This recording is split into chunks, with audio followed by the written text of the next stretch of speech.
We getting right to it. No punches held.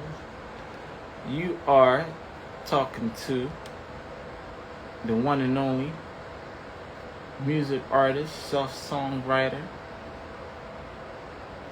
podcast guru, A1G's. Welcome to Relationship Talk with G's, and you are in the Guru's house. Tonight we are having something that we haven't had in a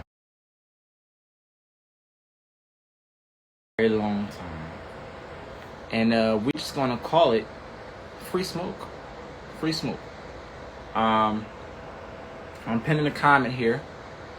So tonight's topic is entitled "Ask Me, I'll Tell You, Just Don't Take It Personal." So I'm allowing anybody to call in and put your 2 cents in on any of the topics that I've covered. And definitely I would love for you to shoot out your opinions of your personal situations. This is also going to be the podcast where feel free to take some advice from me, man, because everybody can use some type of advice. I can even use advice from other people. You know what I mean? And the thing is, some things that you're talking about are going to be uncomfortable. But you have to sit down and be able to have the conversation. And that's the problem, and that's what's hard for some people to do. Some people, it's hard to be able to sit down and actually have the conversation. And that's what we're going to do tonight. We're going to have a conversation. The conversation is not about situation of men and women. The conversation tonight is you. Those of you who want to step up and lay your cards on the table, definitely, I have no problem being of a helping hand, listening ear. You know what I mean? And we're all here to share our experiences and help one another, because that's what you do. That's what we do in this community. We help one another, and that's what we're here to do tonight. Usually I give like a 10 or 15 monologue with a specific topic, and I was going to do the last forum of what does a man look for in a woman, but that podcast was so good, and we did 3 parts, 2 days, 3 parts. It was so good. Some things you just got to leave right where it's at. That one's going to go on the shelf for the records. And we're going to do the podcast soon. It's going to be called, that one is going to be called, it's going to be the flip side. It's going to be called, what does a woman look for in a man? And let me tell you something. Man.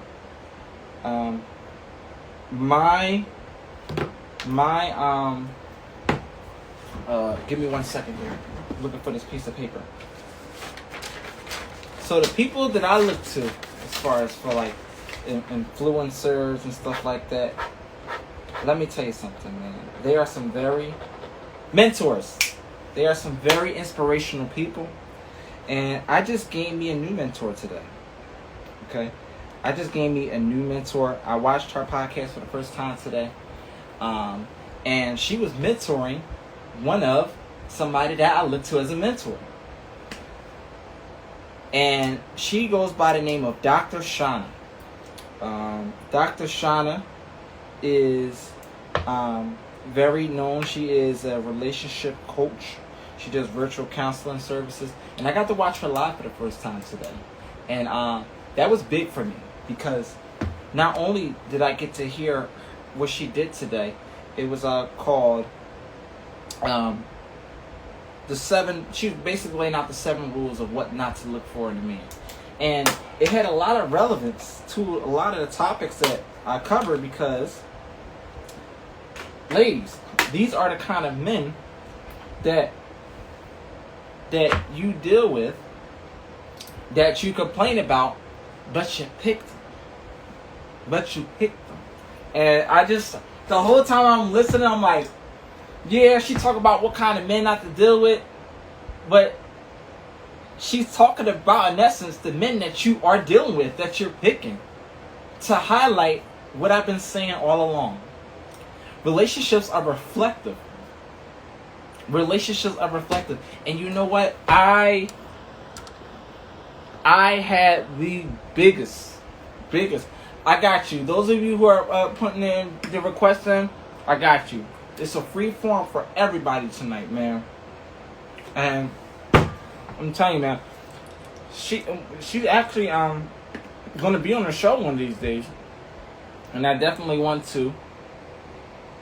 It's gonna be a blessing to have her on there because I got to watch her mentor my mentor, and I'm like, wow, I gotta speak to her because, man, they was not ready for what she had to say. They wasn't ready, but I was. All right, so tonight we're talking about. We're gonna cover some of your personal situation, and we have some people that was willing to step up to the plate, and put their 2 cents in. You're gonna see some new faces. You're gonna see some people that actually return to the podcast. Give me 1 second here. I'm gonna send this to a personal friend of mine. She asked me to send this to her. So give me a second. Everybody, do me a favor. While I'm sending these quick advice out, just hang tight in there for me, please. Hang tight. I'm sending some advice out. Invite somebody. Invite somebody to this live because it's going to be a good one tonight. It's going to be a good one tonight. And I am so ready to help somebody.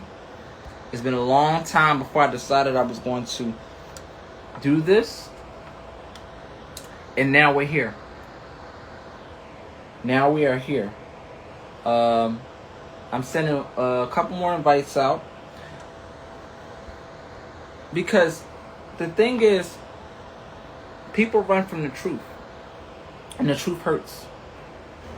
But would you rather have somebody give you a Disney fantasy and tell you when you want to hear, and then you still ended up in the same predicaments and ended up being hurt? Or would you rather hear the truth? It may sound a little harsh. It may sting a little. But you'll be glad that you heard what you had to hear. Bottle of the evening? Yes! We went 3 podcasts, y'all, without no bottle. Bottle of the evening. Barefoot Fruscato. Blueberry. Let me tell you something. This shit is not no joke, okay? This shit is not a joke. This shit is dangerous. So we're going to go ahead. Y'all know how we do it. Sip one off for the live. And then we get right into it. Alright. So. I'm going to send my first invitation out. And we're going to get right to it. So the first person was Glow Vic. Glow Vic wanted to speak. Let me see if he's available.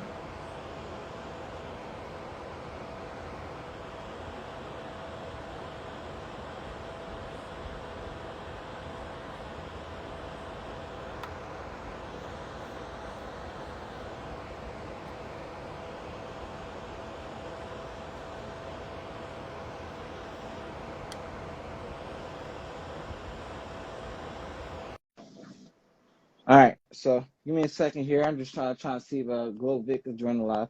But yes, the problem that we have is people don't sit down, even if it's not with me, with a local, with a friend that you feel like you're close with, somebody that you could sit down and talk to. Of course, I would refer a professional therapist, a therapist, somebody that devotes their time and resources into this field of giving people advice, and schedule sessions where you coming in and you're in a room where all you're doing is spending your time tackling an issue, something that's on your mind, something that's been on your conscience, whether it be some type of trauma, whatever the case may be. But sometimes you don't get to that right away. So what do? You got to talk to somebody. And how I got into this in the first place was, it was years ago when I was working at the airport at my old job. I had agents there all the time, like women, of course, pull me to the side, like as a supervisor, telling me things that they should not be telling their supervisor. At my old job, it was called Prospect, and they would just be telling me these things about their boyfriend. I would just give them advice, and it was reasonable advice. And it was reasonable advice. What I do is I listen and observe things, and what makes sense makes sense. If it makes sense, I'm gonna give it. I definitely will not give something that I feel like is going to be a home wrecker, because if they're pouring their heart out to you for their advice, you want to be respectful of the fact that they was even willing to come to you. So, because one day you're going to need that help. The same person that came to, maybe a person that need help from somebody else. So if somebody is coming to you for advice, give it to them. And if they're doing it behind closed doors, keep their information classified between you and them. Because you don't know if that conversation that you did you made have saved their life.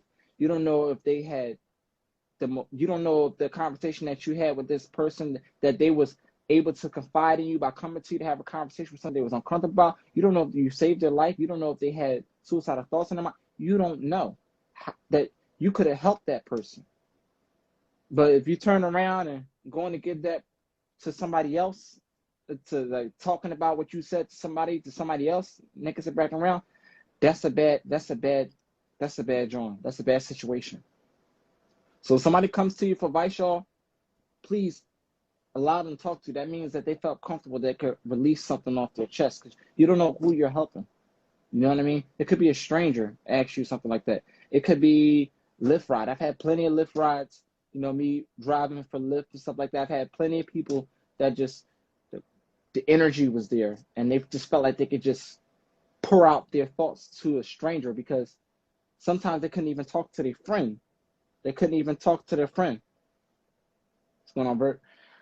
They couldn't even talk to their friend, and they felt like they could be better if they talk to a stranger for that 30-minute or 10-minute ride from their destination to home, because they knew that that stranger didn't know any of the people that she was pouring her heart out about, in hopes that they would get a non-biased opinion.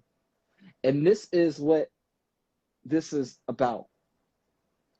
I have no problem with taking people's situations and helping them in the best way possible.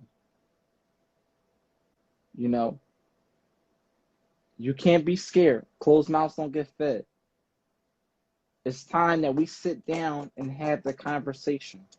Those of you who just joined in the live, thank you for joining in. Invite another person. Again, we just did the bottle of the evening tonight, Barefoot Fruscato Blueberry. I have never tried that one before. It's really good, some good stuff. So we're going to take the first call. And we're going to go ahead and invite them on to the live. And let's do what it do. Because that's what you got to do, man. You got to help people. You don't know who you're helping. If somebody comes to you, they were sent your way for a reason. Nothing happens by accident. It happens by coincidence. And we're gonna go ahead and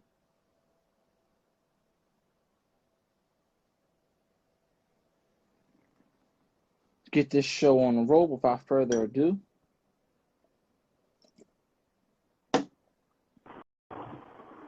Hey, how are you? Hey. How are you doing, man? Introduce yourself for everybody. I'm Alaya. Okay, okay. And I'm more best no, friends. But uh, tell everybody what do you do? Vaguely, if you don't want everybody in your business. oh yeah, no, I don't want them in my business. But I work at the airline. Okay, okay, okay. How long you been working the airlines? I've been working in the airport for a good going on 4 years now. But I recently joined a new company under the air. I mean inside the airport. Okay, all right, that's good. So, um, you were one of the people that wanted to come on and have a conversation. Yes. Um, you know, and I like to tell you and everybody else, this is a safe space. This is a safe space, and let me tell you something. Um, we're gonna get right to it. So, you were telling me a little while ago. It was about a guy that you met. I want to say like 3 months ago. I call him Um, Gemini. Just call him Gemini for now. okay, so you met a Gemini. Okay, Yeah. and how did you meet this man? I met him in at the airport during my Okay, time at the airport while I'm there.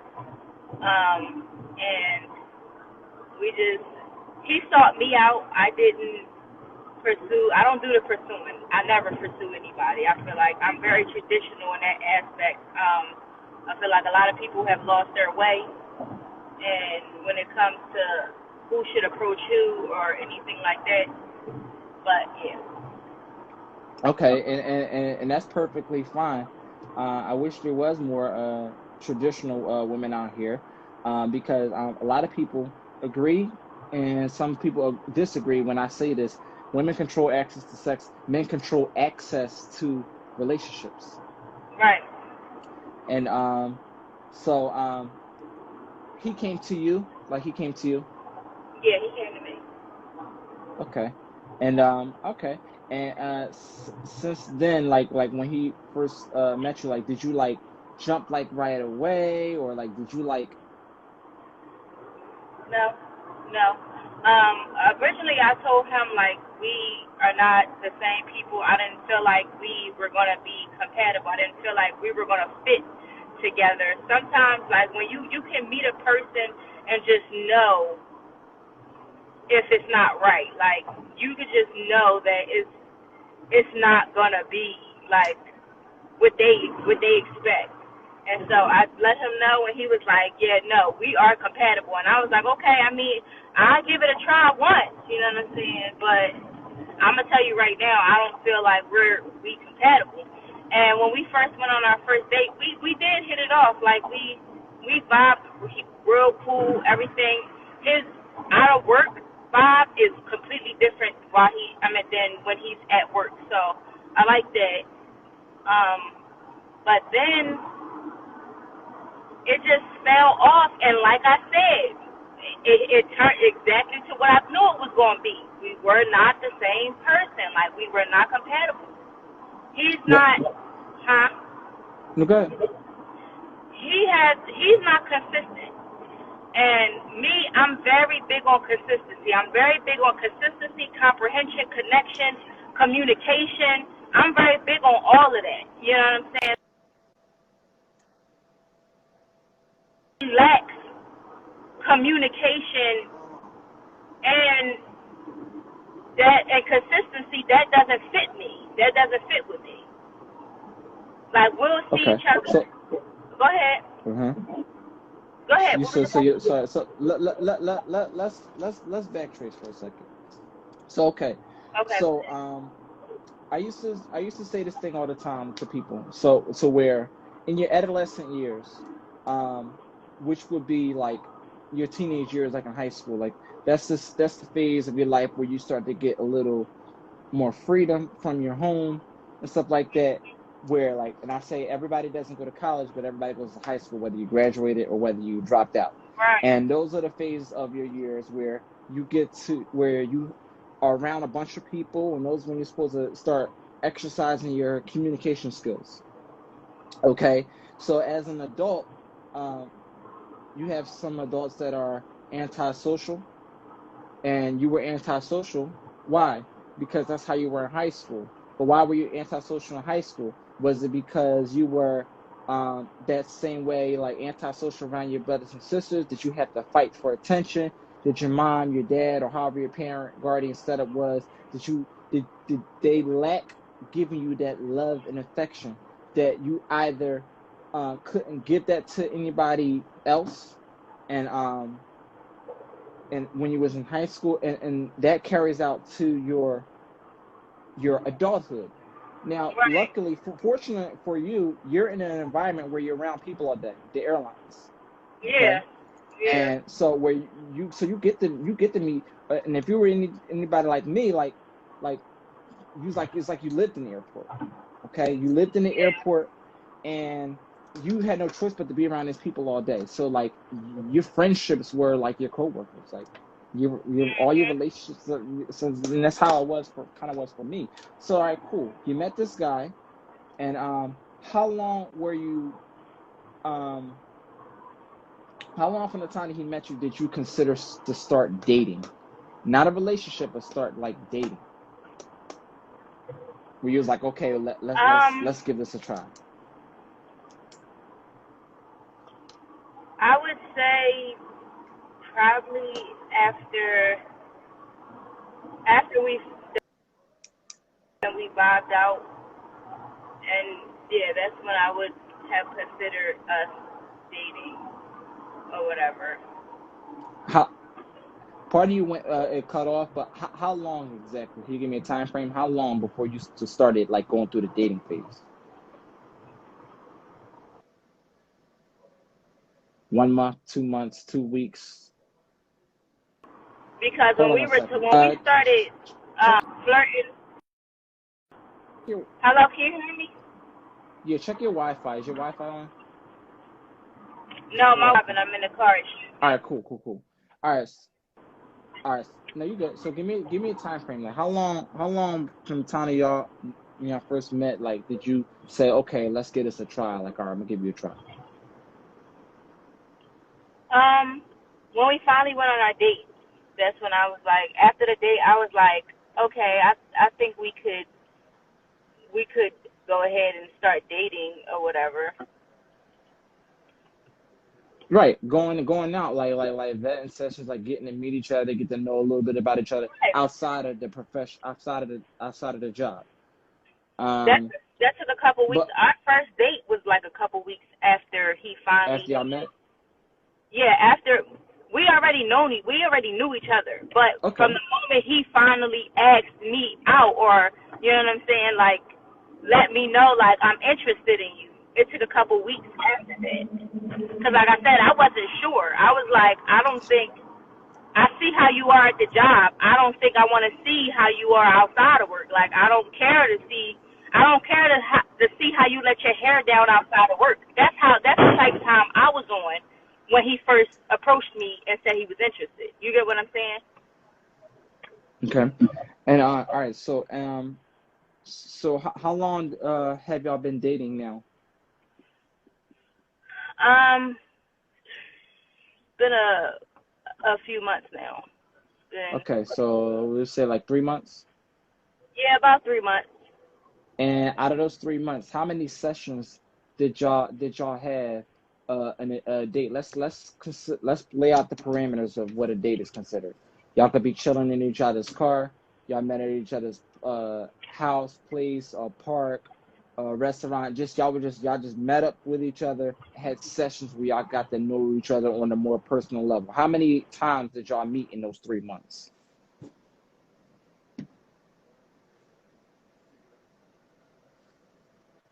2 times, but yeah, it's been quite a few times. Like every 2 weeks, we'll meet up, we'll link up. Like every 2 weeks. Okay. Does he have kids? Hello? Yeah, can you hear me? Yes, he does have kids. Yeah, I can hear Okay. you. How He many does kids have does he kids, have? yes. How many kids does he have? I don't want to be putting nobody's business out there, like, Well, but I he mean, has some I'm just kids. trying to paint it right. So he has more than one kid, right? Are any of those children Hello? under 5? Hello? Are any of those children under Hold on. 5?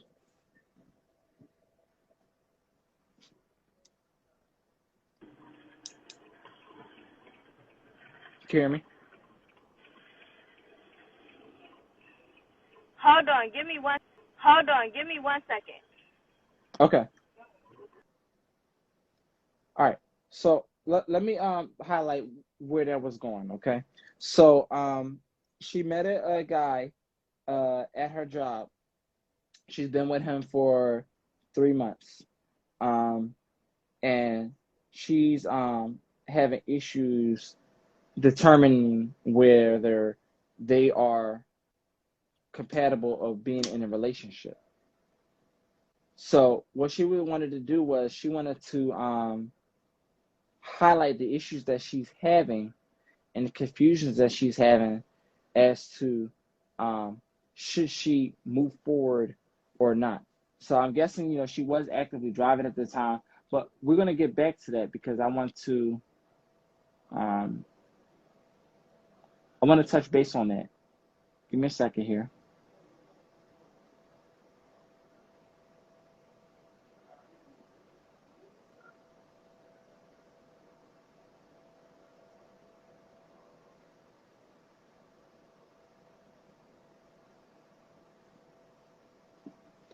So basically, long story short, she was confused as to why, um, she don't feel like that if I'm not mistaken, she don't feel like that he was like manly enough or like dedicated to them meeting and going out more to get to know each other. She don't feel like that he's putting in enough attention to her. And as she said in the beginning, she didn't feel like they were compatible from the rip.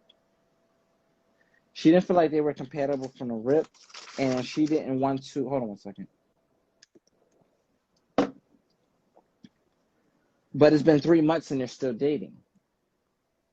So there has to be some kind of chemistry there, I can imagine, that's still having her hold on, right? Sometimes it doesn't take like the 90 days, the 90-day rule that we apply to vet out a partner. Let's be glad that she even vetted out the partner because that's a problem that a lot of people don't have. Y'all don't even vet out your partners. Y'all just jump into relationships. She'll be back in a minute. Let's get the next person on here. I want to try to see if I can get a Vic into the live.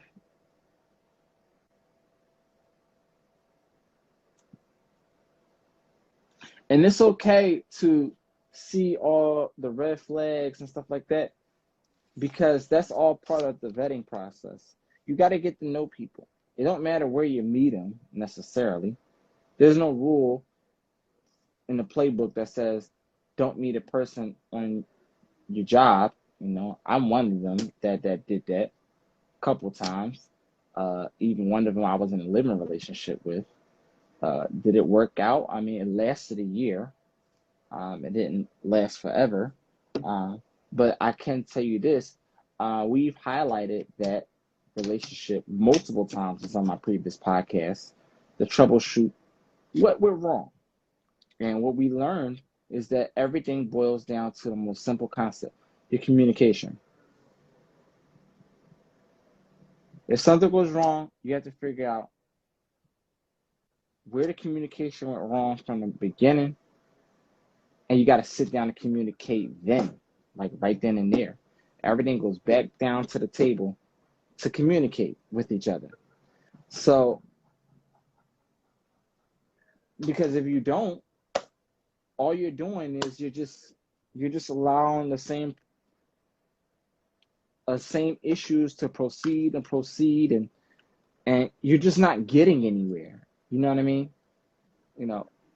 One, you should have standards. You should have a mental checklist of what you're looking for in a partner. And it's okay to have individual standards. You're supposed to. You're supposed to have individual standards what you look for. But the kind of person that you're interested in, you have to ask yourself, what is that person looking for as well? You have to make sure that even though if you're opposites and opposites attract, you have to reciprocate that energy into a two-way street combo. You have to make sure that you two are here. I thought it was funny. I had a conversation with a lady by the name of Bonita Jaylene, and I had a conversation with a lady by the name of Bonita, and there's a video going around. There's a video going around. Hey, and there was a video going around, guys. So hey, how you doing, Tara? So I was just talking about the podcast that I was talking about with Bonita, Jaylene, and she is a music artist who's done a lot of openings for the likes of Drew Hill, like a lot of big wigs, and there's a somewhere on the internet a meme video of going around of me and her. I can't find it. I've been looking for it forever, and they tagged Kevin Samuels in the end of the video where he was like something like, "You can't make this shit up." So I'm trying my best to find it, but when I do, I'm gonna screen record and put it on the page. But yeah, we're just doing a free smoke tonight. And we're highlighting. I'm taking all questions and stuff like that. Giving all advice and stuff like that. It's just a free smoke conversation tonight. This is called "Ask Me, I'll Tell You." Just don't take it personal. And one of the things that I highlighted in a lot of my podcasts, I'm glad you're on now, is that you were a serial dater, right? Yeah. Right. And the good thing about that is that the problem that we have is that people don't date anymore. People don't date. They just jump into relationships. That's They true. don't know the person that they're getting ready to know. They don't know if this person is holding trauma, baggage from their childhood, because that's where it all starts from. We know it all starts at home. And and and what happened on these dates? Like, like dates don't mean necessarily mean, as I like to highlight, that you're at a restaurant. It just means a session that you're meeting up with each other wherever it's at, whether it's in your car, whether it's at your house, his house, a park, or a restaurant, wherever. You're just meeting each other together, sessions where you're getting to know each other on a more personal level. So like, what happened that you dated for so long and just didn't want to jump into a relationship? What happened with that? Like, why did you just have a bunch of dates and none of them converted into like an actual like relationship? Like, what was the consistency in these vetting sessions? Well, I think my problem is, I think we talked about this before, is that I didn't date for a long time. I had made the decision at some point in my life that I wasn't going to date. I was concentrated on raising my daughter, getting my education, buying my own house, getting to a better place in life, which I'm at now. So being out of the dating game for a while and then jumping back in, I mean, yeah, just like you said, people don't really date anymore. Nobody wants to date. Everybody wants to just jump into bed and have sex, because like I was on Tinder and I was on the apps. So dating is hard, and I'm older, so I don't know. It's tough out there. But I've made a lot of mistakes because I've been like actively dating for probably the last year and a half. So, but like, Okay. but I don't know. It's just so hard. And how old was your daughter at the time when you decided, like, hey, I'm going to kind of like wait on finding a man? Mm, Probably like junior high age level. So there were several years where I just didn't date, and then I finally got her out my house. So now I've got the freedom to do what I want, Okay, you okay. know. I respect that. But I because I wasn't respect I that. wasn't that mom who drug guys in and out of her life. She's my focus. And that's why she's such a good good kid. Like, she's in Greece right now on her own, traveling around. You know, she's an accountant. I live near St. Louis. She lives in St. Louis. And I mean, she's a successful young lady, and she's gonna, kick this world's ass. But I mean, that was, I didn't want to be that mom who was dragging people in and out of her life, or in and out of, I wasn't, I don't drink, I don't do drugs, I don't do none of that stuff. So I mean, if there's one thing I could say, if anybody's listening that has kids, your children are the biggest investment you're gonna make in your life. So I mean, she was a priority, but now I'm a priority. I want to be happy. So I'm searching for happiness, and in searching for happiness, it's just real disheartening because I don't know, everybody just wants sex, it seems like. So it's tough to find somebody who wants to actually get to know you and take the time to get to know you and invest some time in getting to know you to develop into what is a lasting relationship, which is what I'm looking for. I don't want to just be jumping into people's beds. It was fun for a minute, I ain't gonna lie. But it's like now it's like I'm looking for something more than that.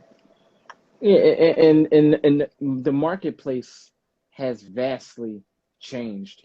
It's hard out here now. It is, it sucks. And the thing is, you just have to keep doing exactly what you're doing. You just have to keep dating and dating. That's why, and I know it seemed like I was picking on him, man, but I was referencing a good point to everybody. The gentleman that I spoke to, he goes by, I just seen him, he was in here too. Equal Us. Oh yeah, I love referencing, him. I was referencing a point that he was trying to make. He's remember when he said that he had dated multiple women at the same time, and he made everyone feel like that they were the only one. I was actually referencing a good point in what I was saying in that. The point was this: okay, he wasn't ready to be in a relationship. Fine. But what he was doing was he was vetting out. Now, like I said, we're going to leave it for the birds on whether each person can determine whether it was right how he did it. Fine, right. Whatever. But the point was he was vetting out every single one of these partners. Whether they had a boyfriend, right. Whether they had, right, fine. Whether they had a boyfriend or not, fine. If he was a player, fine. But who was the single one? He was. True. You know what I mean? But I don't know. Men control access to relationship and to the marriage. He opened up the invitation even to the ones that had a dude. They were the ones who accepted. You understand what I'm saying? Yeah. So it was just a concept that I was trying to give to everybody, to say that y'all don't even date anymore. Yeah. So and I was kind of yourself into. You don't, because, and that's why I think you need to slow down and take time, because like you jump into something and you really don't know somebody, and maybe people are putting their best foot forward and they're not really telling you or showing you, and people will show you who they are, and believe them when they show you who they are. The first time. Yes, because a lot of women, including myself, want to see the best in somebody, and don't ever look at somebody's potential. Don't ever look at somebody's potential. You look at what they're showing you right in front of your face. Like I said, I've learned a lot of lessons at my older age, but I don't know. I mean, I don't think there's anything wrong with dating multiple people at the same time. I was kind of on the fence about that for a minute, but why are you going to say you mean why? Huh? No, go ahead. You say you mean why? I was kind of on the fence about dating multiple people at the same time, and I'm not really sure if you should probably be sleeping with like a bunch of people at the same time. That's probably wrong. But until somebody actually offers something substantial, why are you going to sit here and wait, to see what happens? Explore your options. I think that's important. And that's all Equal was trying to do. That's all he was trying to do. Equal Us, I love you. I love you, Equal Us. He was trying to see like you did it the one person at a time way. He did it the multiple women at the same time way. But what y'all both did was something a lot of people don't do. And what happens is you have people that's carrying baggage from things that they went through with their parent, their guardians growing up. And when you skip the vetting stages, that saying, believes what somebody does or say the first time. You don't see the first time, because if you call yourself jumping straight into a relationship, the first time is the first red flag. When you jump straight to a relationship, you pass the interview. Does a job take you on an interview? Do they just bring you straight to the job, or do they interview and vet out a stranger? Right. that they have Exactly. to consider putting their trust in, because they're going to be an assessment of their revenue. You know Hmm. what I mean? And Yeah, I do. they're a representation of them, and that's what a relationship is. Relationship is a reflection of representation amongst each other. What Hmm. you do is that's why I say it's a business. What you do is a reflection on you and the other person. Right. So Yeah, that's why talk. As I say, preaching about the baggage situation. I mean, like, people, I preach that a lot to people. You have to let go of your past, or you are doomed to fail in your future. You can't drag whatever you have in your past, like you said, parents or kids or whatever, exes. You got to let it go. Even you got to forgive people. I think that's most important. You have to forgive people, if it's to relieve the burden off your own shoulders. I think that's a major factor. And yeah, your relationships are doomed to fail if you're holding on to past grudges or something that's and, upset you from your. and you may go through the vetting stages and stuff like that, and decide, okay, this is cool. Then you jump into the relationship and stuff like that, and then it Hmm. still doesn't work out after a while. Guess what?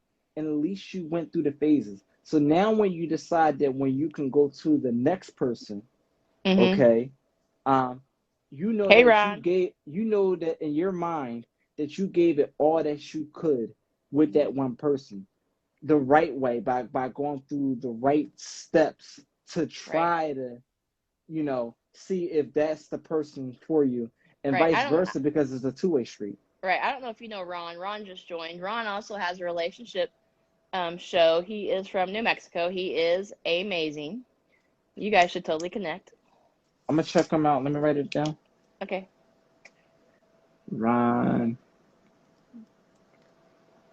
underscore Love. Ron. I love me some Ron. Just gonna say it.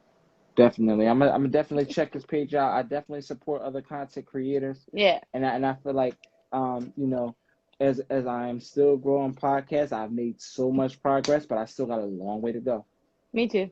And Me too. I've been and, and, slacking. and that's another thing that we as human beings have an issue doing, is admitting and taking accountability. Yeah. If people can Definitely. just, you know what I mean, you can't be you. There's a low saying that I used to go by. You can't be cocky to a rooster, because the rooster, as what I like to say, is my rooster is what I call the roster. The rooster, I'm calling it the roster. You can't be cocky to the roster. The roster is right here in front of your face. Right. You could be cocky to a million people, but it's only 10 people in your face. You get what I'm saying? So Yep. that's what I mean. So you have to be humble. You have to be willing to learn from other people. You have to support other people, That's right. because that's the That's only right. way that's going to reciprocate. I see this meme that's been flying around lately, and it came from TikTok, and it says, hey, it was a voiceover meme, and it said, hey, why have you made it famous yet? Because why haven't you shared my shit yet? That's right. You know what I mean? Like, That I you gotta do. support each other. Like, these You do. great people, these greats like Meek Mill, Kevin Samuels. Guess what? They started the same way they did, and they put the Right. work in. They Yeah. got support, but they put the support in, and they put themselves out there on the market. Same thing with 50 Cent. With 50 Cent, he literally said, "Listen to my tape." They put themselves out there. We have to put ourselves out there the same way, and we have to support each other. But the problem Yes. that we have is too many people are trying to break each other down, and the A is trying to break B down, and A and B ain't made it yet. Right. You know what I mean? I do. And but this is where it starts. You start off, you go out there, you put the content out, you got one person watching, you got 50,000 people watching, 100 Right. people, 175, and you just go out there and you go and do it. That's it. And you just, you know, you have to have the faith the size of a mustard seed, and put your trust in yourself. Because if you don't put no trust or belief in yourself, let's convert that back to relationship. How do you see yourself being with somebody? Yep. That's very true. You know, and this is a very serious conversation because what people were highlighting or trying to highlight tonight, the calls that was on there before they had to go, was you know, they're trying to seek advice because there's people out here that really just don't know the way. You know what I mean? Yeah. And it was just another example of, okay, today's market is what it is. Some people have kids, you know what I mean, and they're like, perfect example. Somebody, a friend of mine's, you know, she was thinking about like moving and stuff like that because, you know, she wanted to go somewhere where she felt like there will be a bigger financial market for her and her child. And I was thinking to myself, well, no, not necessarily. You got to make of where you're at right now. You can't think of making a bigger financial move, which means that where you're at right now, it's not working. You got to fix where you're at right now Right. before you step into a new territory where you don't know where you're at right now. You know where all the resources is at. You're just not researching digger. You're not researching more down to a bacon bit to see what's out there where you're at now and enhancing on the resources that's around you right now. When you're financially comfortable, then you take, unless you're in immediate danger or stuff like that, like and your livelihood of you and your child is, then that's a different reason. Yeah, I Right. get in your car and or a lift and take the nearest route on I-95 and get the fuck out of here. But if you're not in danger of your life, you and your child, make it work. You know Yeah. what I mean? There's a lot of single, and not saying that this is how it should be. And this is an example of why I say women need men as much as men needs women. Yeah. Men and women need each other. No, and if you disagree, I understand. I But think people need each I, other. I think we definitely need people. it, And, it, it, I'm real independent, so exactly. that's a hard statement for me to agree with because I don't need a man. I can make my own money. I can do everything myself. I'm at the point in my life I want a man in my life. Like I want somebody. I That don't match, need them. but that matches your level, right? Yes. Okay, okay. So to each his own. Everybody is looking for that individual that they can level. But the problem is they say like, okay, hey, um, yeah, he gets this person has the potential. We can bring him. No, how you met him Yeah, is potential. how See, he's there's that going word to. potential. How you met him is how he's going to be, That's right. and that's the problem that we have. People that are dating. People are jumping into relationships with a person that they didn't vet out to see that they were going to be their way. Now they're coming with all the problems and complaining. At that point, that's when good old Warren says, you pick them. And then the ones that are vetting them out are dating with potential and thinking that they're going to bring this person up Yeah, to no. where they be. Right. One, and that's in a 1 out of 10 chance.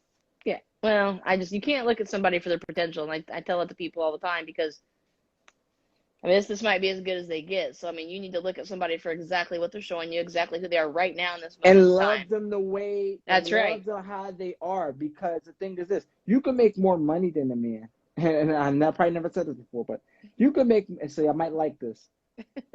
You can make more money than a man. You know what I mean? Mm-hmm. But the thing is, does he have a job? Right. Do you have a post and do you have a job? If you have I said this earlier on somebody in the comment section on somebody else's podcast. If you have a post and you're working a job, we can make this work. Period. Well, I mean, it's got to be more than that. Like, I don't know It's about not you, no. The thing is, you have some men out here that don't have a job, that are not trying.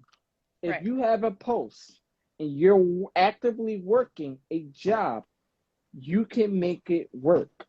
Now, opportunity knocks your door later on down the road, fine. But as long as you're working and he's working, because we got to take ourselves out this concept of wanting a high value man. You are not a high value woman. You understand what I'm saying? You are average and he is average. There's nothing wrong with having an average working, high value, an average working, hard working man. That's what I meant to say. Yeah. And mark my words, I feel like I was like, found my uh-oh, I'm talking to place. Kevin Samuels. I feel like I found my place in this podcast as I've been experimenting this entire time, and I feel like I know the message that I should be delivering out right now. And mark my words, this is the podcast I'm going to say it. Kevin Samuels does his on what the high value man is, and that's completely fine because he is financially and by grade a high value man. They could talk shit and say whatever you want to say about him, but that man put his work in. He put his work in. And they're going to continue to talk shit, and that's fine. He comes as he is. The man is 52 years old. Stop hating on me. Right. But the place that I wanted, the message that I want to deliver is to people who I want them to understand that it's okay to have a good, average relationship. The high value conversation is not for me. I am the average man. I'm a hardworking man. I don't work a 9 to 5. I work for myself, but I'm an average, hardworking man. And I work, you know what I mean, 7 days a week. Mm-hmm. And that's something that a woman will respect. Whether it's a guy flipping fries at McDonald's or whether is he working? He's working. But that's just a little part of He's it. trying. We want to. No, that's just one fundamental. Right. We get that. But I'm saying that to say that there's some men out here that's not even trying. They're living in your house. They watch your TV. They eating food out your refrigerator. You collecting Section 8 and stuff like that. And you know what I'm saying? Or you're not in a Section 8 situation. You're the ultimate breadwinner as the woman. You're the ultimate breadwinner. You got your kids. They're not his kids. He's still laying on your couch. He's still. Well, that's your fault. He's still living underneath your roof. That's your fault. But I'm just saying that's how that's exactly. I mean, Exactly. Why would any? And women do it. I don't know why women put up with that. I don't get it. But I'm just saying that to say there are men out here, average men out here that is working hard that women overlook because their mind is in a Disney fantasy of men that they can't have. And a lot of those women get in that same rut and spend years with those type of men, wasting their life. Exactly. And look, y'all see, I don't have my soundboard tonight. I'm being nice tonight, man, because this was supposed to be a conversation where we're just it's just a ramble. It's a free smoke, and you know, but the conversations that we have about the topics I've discussed, I want everybody to start paying attention to the monologues. Every show that I do, I give a 10 to 15 minute monologue. Okay, about that specific topic. Listen closely, because I've had a lot of people that misinterpreted some of the things that I said, and now I become another Kevin Samuels flick, and he said this. And the first, if you notice, like on some of my old shows, I've had a lot of guests on there, and a lot of times they end up doing more of the talking than I do. We still have a back and forth and stuff like that, but that's their time to reflect on what the teacher said in the classroom, and that's the time. If you notice, the first 15, 20 minutes, I run my mouth the entire time, which is what I'm supposed to do. You know, right. It's my podcast. You know what I'm saying? So, you know what I mean? But it's all about sitting down, communicating, talking about things that you don't want to talk about, that's uncomfortable. But if we could sit down and have the conversation, you know what I mean? This may help one person right at a time, at a time, some people, and I love to use Kevin Samuels as an example. Some people didn't like him before, but it took them to not listen to what other people said,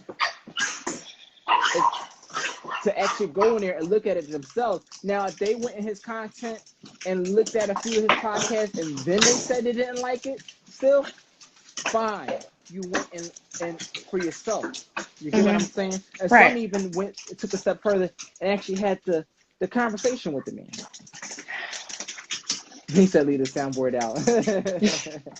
I've seen that. Yeah, and had the conversation. And then it actually helped some people. Yeah. You know what I mean? I got too many dogs. How many dogs you got? I got 4. They're annoying. You know, this one's the worst. She's a beagle. You know what Kevin Samuels said about that, right?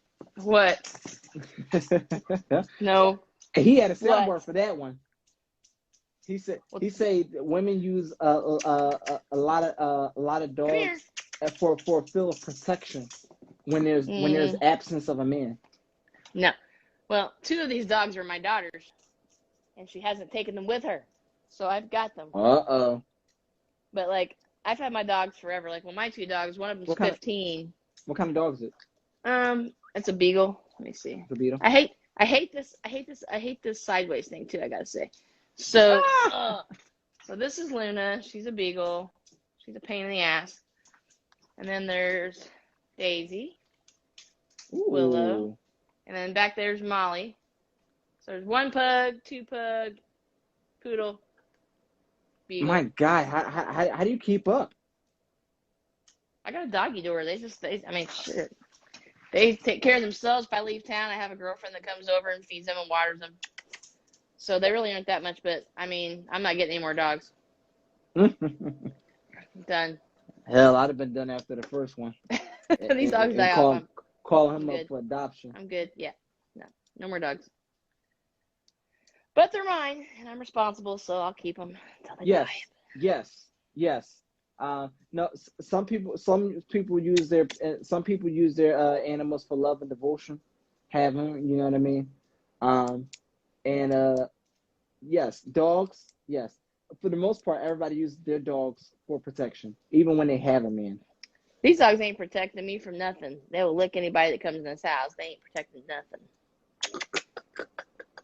No, they're little. Gotcha. They're little. No, but he just used that as a figure of speech. But some of the stuff Kevin Samuels says I can jive with, but I mean, I can appreciate the fact that he wants a woman in her natural state. He likes her natural hair. He's not all about fake anything, and doesn't really care how educated or what kind of wealth his woman has. But he's just so degrading, and like I can't hardly watch him for very long because he pisses me off because he's just not nice. It's his delivery and his style. It's not for everybody. Yeah. You know what I mean? And me personally, I love his show. That's what made me started watching other people's podcasts because I just seen him trending, and I was like, "Who's this guy?" Because people watch him because he's diverse and he pisses people off, and that's why people watch him because they want to see what kind of circus he's going to be putting on next and what kind of chick he's going to have on his show that's going to.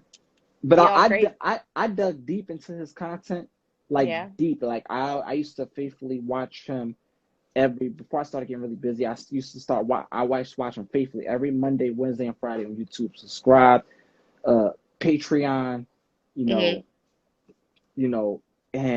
I found a lot of facts that he said, and like he said it himself, he's not a relationship coach, but you know what I mean. He's an image consultant, but when you take the key 3 things: facts, data, and statistics, and lay them down and try to have a conversation, you know what I mean. He has helped a lot of people. He has. And kudos to him. He got 1 million subscribers now on YouTube. Right. Let me know. It is hot as hell.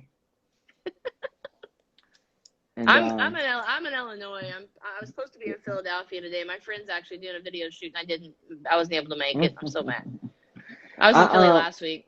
and I'm also having a conversation to say that I'm about to have I've spoken to this entire time. I've spoken to a lot of people in the background, and I'm about to have a lot of major people hit this show, and they're all scheduled. We already had the conversations, exchanged phone numbers, Sweet. and it's about to be jumping, okay? And actually, believe it or not, if you see how I'm sitting right now, this is actually how the style of the podcast is going to be moving forward. Once in a while, I'll do my little stand-up thing, but I did it one day sitting down, threw my T-shirt on. Actually, I had this because I gave a bunch of shout-outs. I actually wanted to wear this custom T-shirt. It was like a black owned business that had this shirt right here. It was signed by Joy. I wore this shirt on Wednesday night when I was doing my second part of the series, What Does a Man Look For in a Woman? And I did all my shout outs to everybody, every person that I ever did a podcast with. And I did my my T-shirt. I'm looking for somebody. If you know anybody, guys, that does their own clothing line for men for dress clothes, let me know. I don't want to wear name brand on the show. My style, I like being snazzy. I like dressing down. That's my style. I don't know anybody else doing it. This is what I do. That's my motto. That's what I do. That's my MO. But I'm looking for somebody that actually does their own clothing line that I can support instead of me wearing name brand. So if you know anybody, let me know. I will spend all the money on it. I will spend all the money on it. But yeah, man, and we're gonna have more of these style conversations where kind of like an X G's type thing. And you know, you ask me, I'm gonna tell you because people come to me so much. You'd be amazed how many times a day I have conversations on the phone. If I'm not driving, doing Lyft or something like that, I'm on the phone with somebody. They're telling me about their relationship, and I'm talking about this has been going on way before I even thought about podcasts. I was at work, just daily conversations, because it was just like I was a supervisor at the job, mass group of employees. For some reason, this female just felt like she could just come to me and start talking to me about her boyfriend. What do you think about this? As if like I was her father. You get what I'm saying? I've had multiple women at my old job come to me for advice, and I would be like, I would give them the seal of approval. Yes, no, you know what I mean? I'm not gonna say, hey, they ain't my business. Obviously, you came to me because you felt like you could confide in me. Yeah. But when somebody comes to you guys for a conversation, you know, give them the advice. This is what I think. See, you know what I mean? You're not a professional, but obviously you're a local friend. You're somebody. Maybe you're a stranger. You're the supervisor, but you're a stranger. But they felt like they could talk to you. So take advantage of that, and don't say like, "Oh, hey, this is the wrong answer." Now, if you know, you know. You know what I mean? And some things you could see what Ray Charles could see. You know what I mean? And and if you can give them an out for something that they shouldn't be in, give them the opportunity. It's up to them if they run with it. You know what I mean? I have a degree in psychology with clinical counseling being my concentration. So the goal to get people to is not to give them advice so much, which we tend to do, but to make them realize what they need to do on their own. Right. And some people don't see what they're doing. They don't see it. So you have to have somebody has to have the eye, the voice, the ears for you. Right. And guess what? They may still not get it. But guess what? You can't save everybody either. Right. You know what I mean? So if we could just help one person at a time, those who we can help, just know that there was one more person that we can help, that we helped yesterday. And that's the message I want to go out to. I want people to understand and be more realistic of the average lifestyle we're in. You could be rich in money and average at best. That's very true. That's very true. because money don't make you. You could That's have right. all this. You could have all this money, and I could be the brokest motherfucker out here. Excuse my language. I could be the No, you're brokest good. person out here, and still have more respect on the streets. So this person, if I ask somebody to do something, they're gonna do it for me, and not all the money in the world will make them do what I could have them do for free. That's true. That's true. Sometimes I think people without money have more compassion, and like I've probably got more stuff from poor people than I have from anybody with money. Like poor people, you know, they understand you're on your level, so they're gonna do more for you anyway. You know. Like what? Go ahead. No, I was about to say like perfect example. This Lyft rider was telling me one time about um even some of the stories that the Lyft riders tell me. I keep that confidential. Bro, yeah. Why? Oh yeah. Because they Because entrusted you. exactly that they can have this conversation. It's not my Yep. business to tell That's right. unless they give me the disclaimer. You could pass this message out to other people. Yep. It is not my place. Yep. It's just that I Yep. help another person.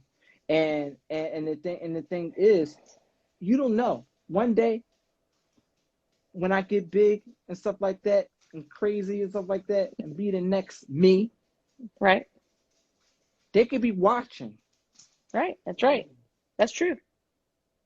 I think that way. I mean, like I talk to tons of artists, and like I do a pre-interview because the people that I interview aren't well known. They're up and coming artists, so there might not be a whole lot of information about them out there on anywhere. So I'll sometimes spend 2 hours talking to somebody, and I don't know what it is about me, but I have that personality that people want to tell me their whole life story, tell me how they've been hurt, tell me what's happened to them, tell me all them personal things that, you know, I haven't told anybody else this, and I can't believe I'm telling you.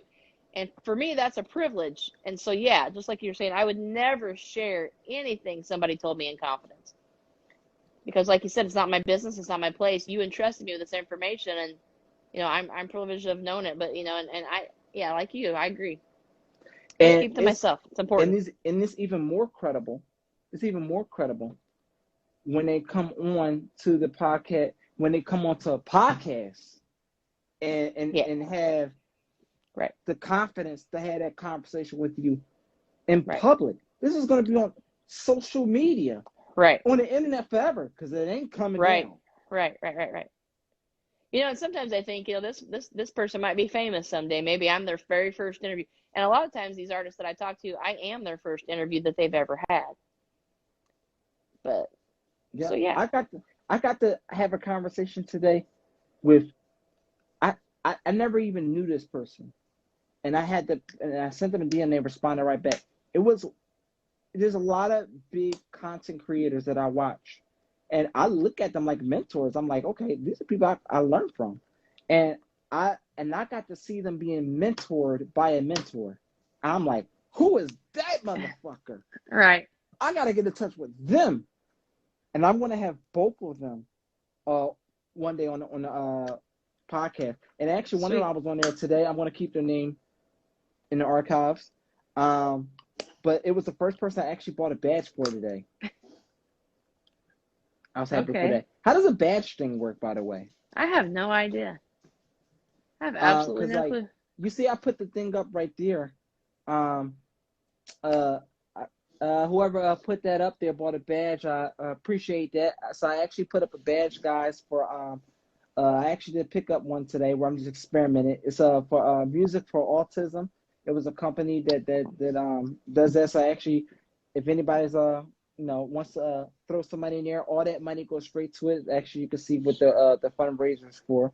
And the reason why I chose that fundraiser is because all of you know, I'm a music artist at heart, and I graduated from the high school for creative performing arts, and I did my senior exit project on autism. So I felt like it was a necessary thing to do a fundraiser for tonight. Even that right there, like, you know, that was a big one. You know, they got somebody put up $10. So appreciate you. I didn't see who put that in there. Let's see. Usually it could show. Okay. Shout out to Only Live Once for putting that fundraising, that donation in there. That's going to go straight to them. And I'm going to try this every podcast. I'm going to try a different one. But yeah, I highly support children with autism because I did my senior extra project on that in high school, and I'm a music artist at heart. And the importance of that music for autism is that music is used as a coping mechanism. They use that a lot for children with autism. It's very soothing. It keeps them their nerves calm, and it was a big, big, big, big thing, and it still is to this day. Um, and I support that. So I put that up there. I'm gonna try another one next time, but they got a different badge where you could actually like make money yourself off of Instagram. I don't know how it works. I just switched my Hmm. account to the. I had a business account this entire time and didn't realize that I had the wrong kind of account. So I'm like, damn, I got all these followers now. I'm like, okay, like, I put some work. I got like what, close to like 11,000 now, and Mhm. realizing that I had the wrong kind of account the entire time. I'm supposed to have a creator account. The creator account is for influencers and public figures. Right. So now I just switched that over today. Um, and I don't know if you've been on here in a while, but I'm gonna show you something here. So I don't know if you've seen this, but this is my Hall of Fame. Yep, it's my Hall of Fame. Some of the podcasts that I've done in the past, Awesome. and you know, and I got to add some more, man, because like we've had some great conversations, and we're about to do a big podcast, guys. If y'all want to tune into it, we did it all last week. What does a man look for in a woman? This time we're flipping the script, and the conversation is going to be, what is a woman looking for in a man? That'll be a good one. Yeah, boy. And the crazy thing is, and we're gonna highlight this person here. She's actually a doctor, and she does a relationship coaching. And she did a podcast that was called "The 7 Things to Avoid from a Man." The 7 things to Hmm. avoid from a man, and she gave permission to the public to reproduce her content for information purposes. Hmm. So I'm gonna be utilizing that and playing the audio because she says some stuff in there, man, and it's not to say put down men, but it was also to wake women up and say, hey, look, these are the kind of men you're dating. But guess what? It all boils down to what I was saying the entire time. A lot of women was getting mad because now she's waking you up to reality that these are the men that you are picking. Hmm. Yep. True. Yeah. Man, let me tell you, if she gave a fresh breath, fresh air. I can't wait till when she gets on. I'm gonna let you know, man, because it's gonna be jam packed in here, Yeah. and we're talking like straight to the boss's boss, the mentor's mentor. I Sweet. can't wait. I can't wait. And her name is Doctor Blank. We're gonna leave it. Dr. We're gonna leave Blank. it at that. But literally, PhD. Sweet. No, no, no, Kevin Samuels. No, I'm a PhD. Literally. Um, and she has a doctorate in this stuff, and we're gonna have fun. Also, Instagram allows me to remember when you were telling me that I was telling you how Instagram always cuts me off the hours. Like I don't understand, Instagram let me be on one time for like 2 or 3 hours. Hmm. Instagram lets me be live for more than an hour now. See, like I don't understand that because I had a live a couple weeks ago. It was 4 hours, 4 hours long. I've never been shut down, so I don't know how that happens. No, they limit you. And I've I don't I've know, never been. I don't know if Instagram picked up on my live so many times Mm, and stuff like that now. And there is a lot of consistent algorithm to every time when I post up. Um, but yeah, I did a live one time. Like I'm like, we gotta cut this off. We haven't gone on an hour, but I need to shut this off before they cut us off while the conversation is good. And then when I looked at it, I said, wait a minute, let me look at this.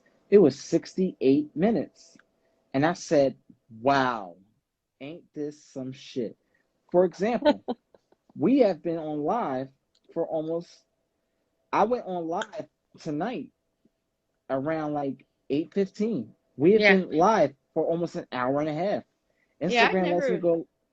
I've never been shut down. I've never had any warning notice. And I've been on for hours before, like me and Marcel do that cocktails and convo on Fridays, and it's usually about 3 hours. We've never been shut down.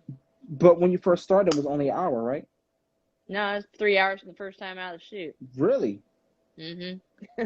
All right, now, not saying, all right, from the very first time you went live, since you created your Instagram account, how long was it?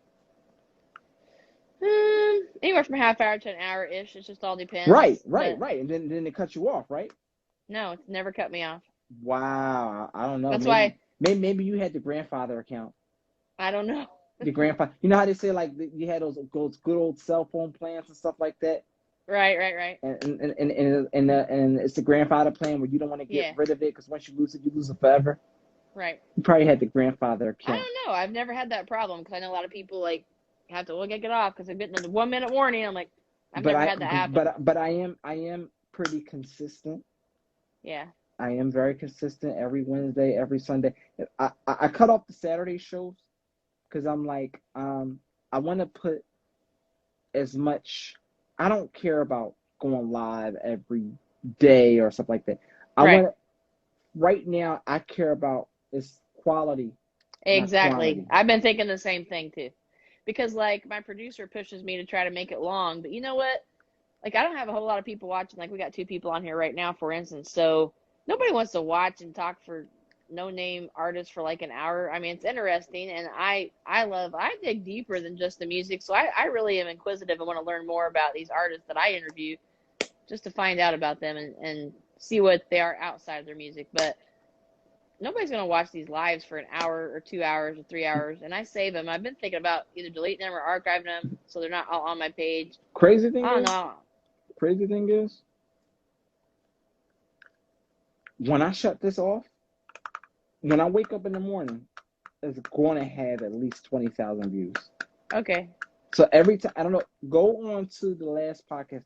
They're never, if some of those people could actually translate to actually being on while I do it, oh man. Right. You know what I mean? Right. But when I get on, like, it goes out, it picks up pretty quick. You know, I gotta be somewhere in Instagram, Reels or Explore page somewhere. Gotta be. I see a lot of people, and I looked at the analytics to see where the audience is at too. The number one is the USA. The second one is the Middle East. Oh. I don't know why I'm getting so many people from the Middle East. I don't know, but I've had people from there join and like voice. A lot of them foreign Middle Easterns jump on her lives a lot. Yeah, listen. I clicked on one of those Middle Easterns lives. Man, this shit was worse than Boozy Badass when he got booted off of Instagram Live. Oh, literally on live with it was a 4 split screen live with Middle Eastern women playing with their pussy, stuff like that. Them looking each other, men looking each other on there. Another man looking like a creep like this. Oh my! Another screen which is completely black. Oh my God! Imagine all this creepiness going on 4 different screens at the same damn time. God damn. Yeah, there's some freaky stuff out there. There's no doubt about that. And you the fuck, and one person was getting a chewy. Like and Instagram didn't knock this shit off. Hating asses. There's some shit that goes down. Hating asses. But let Boozy Badass do some shit, let them twerk and stuff like. They want to shut his shit. Well, he's so public figure, so big. You know what I mean? It was like 1 million people watching. So I could see that. They're like, all right, come on, man. Like, now you could have took this to OnlyFans or even Twitter.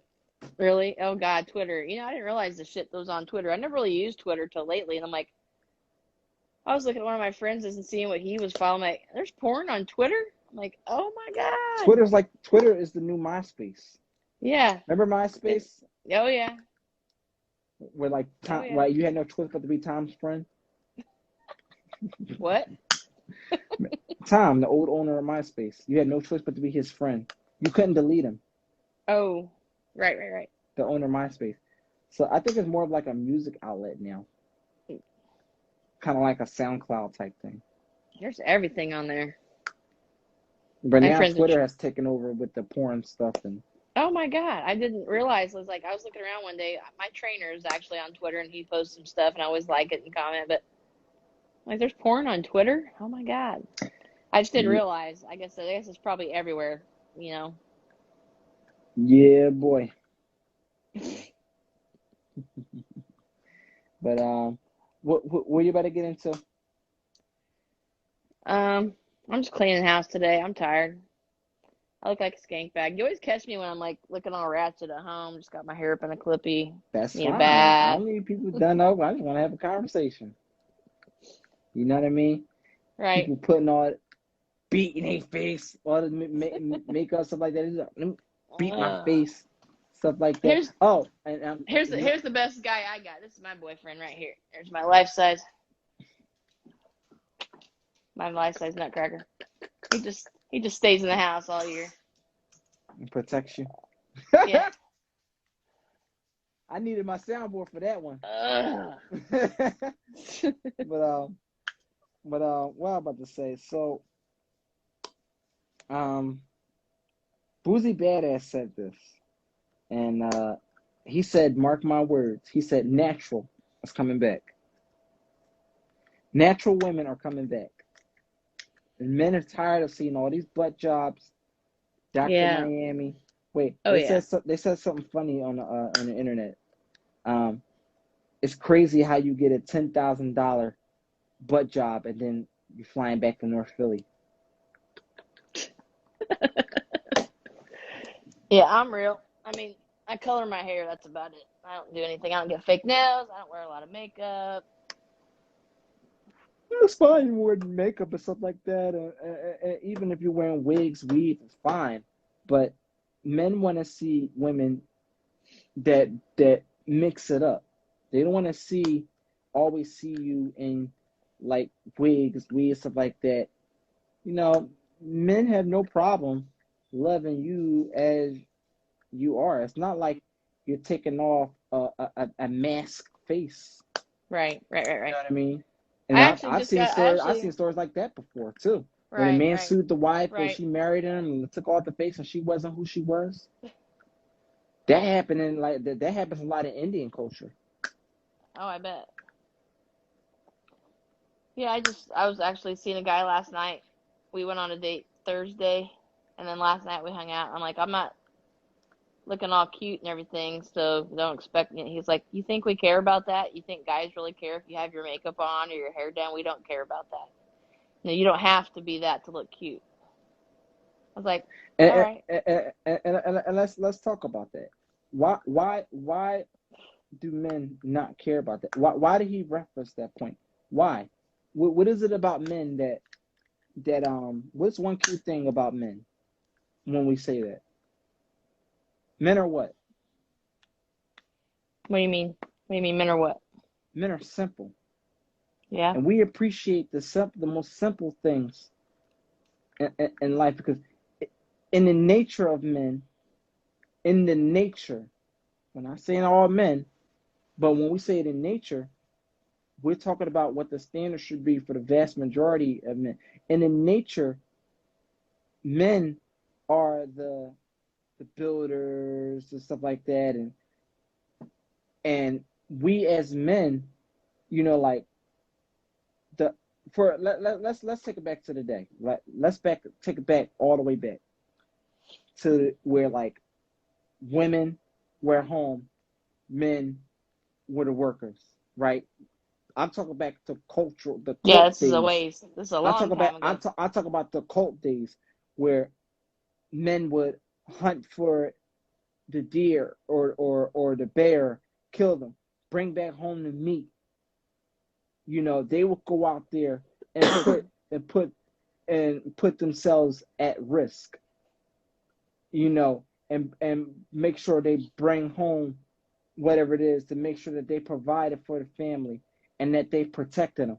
That wasn't, they didn't have a thing where they can have a purpose. All they had back in the day was their duty. So any Right. kind of leisure that they had outside of their duty, men accepted and appreciated those simple things. So we try to take that into a modern day concept where they say like, okay, they didn't have all that makeup, stuff like that. So we try to stick it to the modern day concept where this guy, I guess, for example, was telling you that you think we care about you doing yourself all up and stuff like that. Like, we're here to see you. Right. You know what I mean? So like Right. that's what he meant by that. Right. Yeah, I You got know, that. what happened on the date? We actually just went to a park and talked. Okay, where did you meet this guy? Honestly, I met him on Tinder. Fine, met on Tinder. Okay, and how But long did you? Go ahead. we've How been long did talking you? we've been talking for like 4 months. Like just Okay. talking. How? So we talk and we've Uh-huh. actually FaceTimed and we've talked on the phone. And in addition to be a trainer, he plays chess. So he's actually on Twitch right now. But so he's really good at chess. Like he's ranked really, really high. And so he actually has a Twitch show where he like does chess. But so I'm just trying to get to know him right Okay. now. So So did you how long did y'all communicate on Tinder before you decided to actually go meet each um other? And, well I actually had to open Tinder back up because I had shut it down and to look to see when we first started talking. And we first started talking like the beginning of March. So March, April, May, June, so now it's July. So over 4 months we've been talking. I actually just met him in person on Thursday. oh, okay, okay. Wow, nice. Okay. Now, did y'all live in the same area, or did he catch a flight to see, or like? No, he lives in St. Louis, which is like 40 minutes for me. I live about 40 minutes from St. Louis. Okay, all right, that's not bad. Okay, all right. So, all right, cool. So, all right, so you met a guy on Tinder, and you communicated for 4 months, and now you're actually just dating. It's like Yeah, you know, like so. Once you actually meet, the phase starts over now, right. right? But it's And different because like I've had dates with guys off Tinder and I didn't know anything about them. It was just that and one date and that was it. But okay, how did you feel about th- this date? um well this was different because we've actually talked and I actually he's not like a stranger. Like I've gotten to know him like over the last 4 months. You know, if we've talked, we've communicated, we've played chess a lot, we've FaceTimed, and then finally I'm just like I got home from Philly this week and I'm like, what are you doing? You know, we've been talking for a while. When are we gonna have this date? So he was wanting to meet me at the gym. I'm like, I'm not meeting you at the gym for the first time. I don't want to come looking all skanky in my gym. Like you said, back to me thinking I need to look cute. But so we actually met at the park, and he picked the spot. It was on the St. Louis River, and it was like a trail, and like every section there, because he's a trainer, there was like little like workout spots every so often when you walk. So he'd do his little thing. Like he's in shape. Like I'm in shape, but he's a different level of in shape. So he was doing he does flips and all kinds of stuff, but it was nice. I mean, it was only supposed to be like an hour and a half because he had to go meet a customer or had to do something. But we ended up hanging out for like 3 hours, and it was a nice first date. You know, I think guys get a bad rap, or women. You know that a lot of women are all about the expensive meal or them taking you somewhere. Me, I'm not about what kind of money you're going to spend on me. I'm more about experiences and being genuine and actually getting to know the person. You don't have to buy me a $200 dinner to get to Can't know me. can't can't put a We penny on that. That's right. You know, we don't have to do. I mean, I actually valued that time at that park, walking, talking, questioning each other, getting to actually know each other, and not having to worry about him spending money or it's not what it's about for me. I mean, a lot of women place a lot of value on what that guy's going to pay for, what kind of money he's going to spend. It's not about that. And I'm not a materialistic person anyway. I'm more about experiences, memories, going places, doing stuff, not stuff. I'm not a materialistic person Okay. because that's not what life's about. I Right. mean, truly, life's about experiences. But I just really want to get to know him. So, you know, he's texting me and we're calling. We're going to plan another date. So Okay. I was about to ask you, do you see stuff going on a day with him? definitely, definitely. Okay. Yeah, man. Set it up. How old is he? He's a little bit younger than me. Of course, they all are. Okay. He's 30. He's 35. Okay. I'm not. All right. If you don't mind me asking, what does he do? He's a trainer. He's a personal trainer. Personal trainer. Okay. So that's his profession. Okay. Yeah. Okay, that's cool. And yeah, all right. So that's not fine. And you only live 40 minutes away from each other. Okay. Do you talk to him on a daily basis? Yeah, I mean, we've been talking now. Like now, we're talking on a daily basis. I mean, I've talked to him every day, and we actually hung out last night, played chess and stuff in person. But we didn't do anything. We just hung out, which is fine. Te- But so as far as communication with the phone, texting or phone call? both FaceTiming. Which one do you do the most? Well, I mean, it's still kind of new, so it's probably about equal. Like, but I think he would, which I would probably rather talk on the phone than just text Yeah. too. So Be very, very, very careful when you're texting. I am a big testimonial witness for this. Texting can be very perceived in the wrong manner. right. If you can get him on the phone to talk, do it. Oh yeah. Run from texting at every chance, and I'm telling this to everybody. Run from texting if you can. It's not a good thing. Yeah. I didn't have the privilege of even having a pager. I know why everybody want to text me now. Because that's what I people do. fucking, I I mean, freaking the hate younger, it. the younger, the younger generation. I mean, they don't know how to communicate one-on-one in person. I'm older, but that's just technology has taken over, and today's generation they don't know how to Sometimes communicate. I feel like I was in the wrong generation. Me Sometimes too. and I was born '92. You know, so I'm I a graduated. true '90s baby. Oh Jesus, I'm You, not. you said you graduated what? I graduated high school in 1990 Well, because I'm old there's as hell. there's the math. So we're gonna leave that one for the I'm birds. old. I'm old. I'm older, but I don't look it. Yeah, but I you don't know look. what? You're dating. It's not like you're not doing anything because at the end of the day, yeah, as a woman, it will be harder for you as you get older. For men, it'll be easier. See, it's not really hard. I mean, the dating game Let me tell you sucks, like something I about let said. me tell you something about men.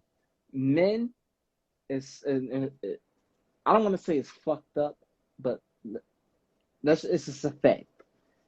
Men when they're young date older, and when they're older they date younger. True or false? I date younger. I don't know because I date people younger than me. I think I've only dated one person older than me. How did So, how long were you with that person? um, the longest relationship I've had is maybe 3 months. So that's the longest relationship you ever had? 3 months? No. Like since I've been back on the dating scene.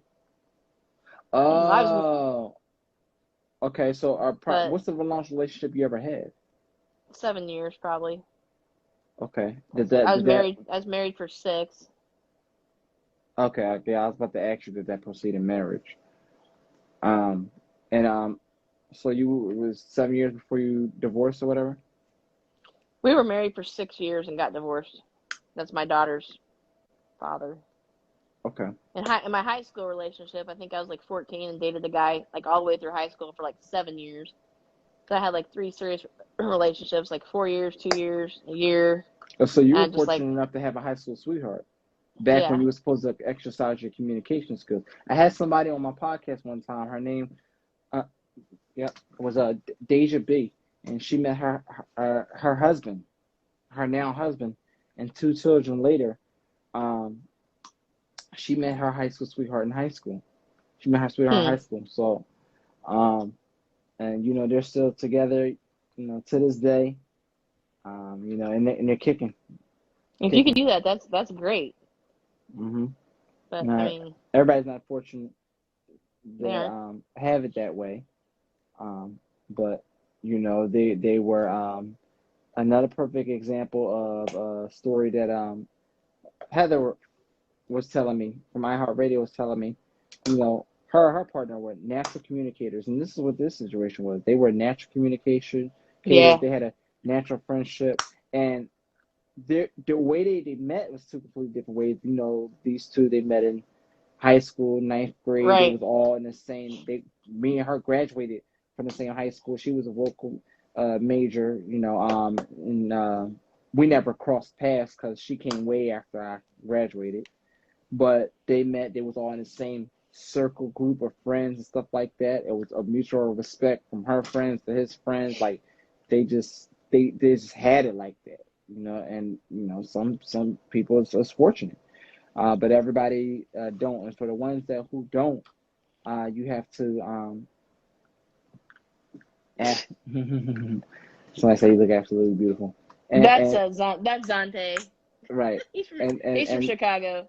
okay, and for the ones who don't have it like that, high school was your opportunity to practice your communication skills, and it really, and I'm gonna have a podcast about this.